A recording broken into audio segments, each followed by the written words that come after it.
Hi, I'm Hugh Sullivan, videographer for the Herald and Review, and this weekend I took a trip up to Chicago to learn about filmmaking from Vincent Laforet. And because I can't pass up using the GoPro whenever I can, I shot some time-lapse of my trip up north because the clouds were really cool. Vincent Laforet is a Pulitzer-winning photojournalist turned filmmaker. I've talked about him a lot before, and that's because he was the first person to make a film with the 5D Mark II, and that's pretty much what gave me that final push in the direction that I needed to start doing filmmaking myself.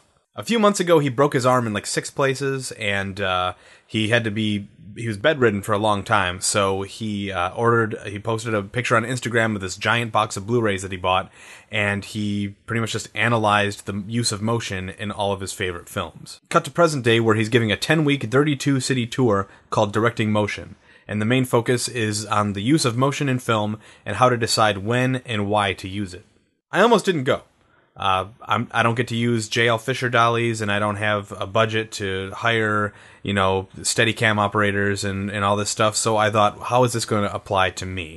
But the principles are the same. It doesn't matter if you're using a techno crane or a handheld iPhone, the use of motion to tell a story is just as important. Even when he was telling me something that I already knew, it helped to have him explain it a little bit more and add a little insight to it. As an artist, sometimes you'll do the right thing automatically because you're working on instinct, but it's nice to know what you're doing and why. A good example is the 180-degree rule, and I'll just post a video so you can go and see what it means, but it's a pretty common sense rule, and I followed it most of the time because it felt right.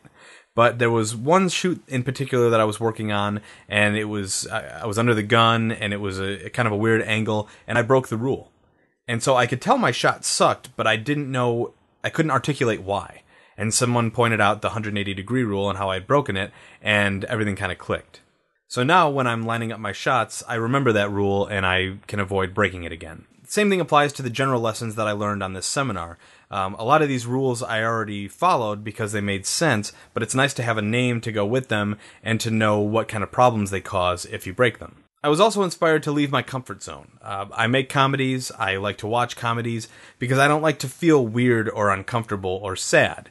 And so I've avoided some of the classics because I know that they're going to take me out of my little protective, funny bubble. But after watching some clips of how motion was used to tell a story and drive things forward in some of these films, I was inspired to go back and watch them and leave my comfort zone because I know that I can learn a lot from that and use it in my own work. Most importantly, I saw how an experienced filmmaker does things. Even when I'm confident in my own abilities, I still kind of second-guess myself until I see that that's how people do things.